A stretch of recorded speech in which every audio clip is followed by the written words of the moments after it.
قائد اعظم محمد علی جناح مضمون اردو میں۔ قائد اعظم محمد علی جناح 25 دسمبر 1876 کو کراچی میں پیدا ہوئے۔ آپ کے والد کا نام پونجا جناح تھا۔ آپ نے ابتدائی تعلیم کراچی سے حاصل کی، پھر اعلیٰ تعلیم حاصل کرنے کے لیے انگلستان چلے گئے۔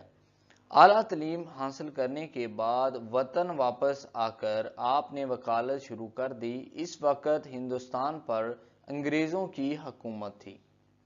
قائد اعظم مسلمانوں کے لیے الگ ملک بنانا چاہتے تھے، اس لیے آپ نے پاکستان بنانے کے لیے دن رات محنت کی۔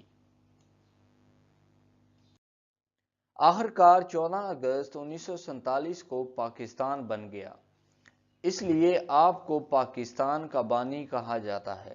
سخت محنت کی وجہ سے آپ بیمار ہو گئے اور 11 ستمبر 1948 کو وفات پائی۔ آپ کا مقبرہ کراچی میں ہے۔ تو دوستو یہ تھا قائد اعظم مضمون اردو میں۔ تو دوستو اگر آپ کو یہ ویڈیو پسند آیا ہو تو پلیز اس ویڈیو کو لائک ضرور کریں اور پلیز اس چینل کو بھی سبسکرائب کر لیں۔ Thank you.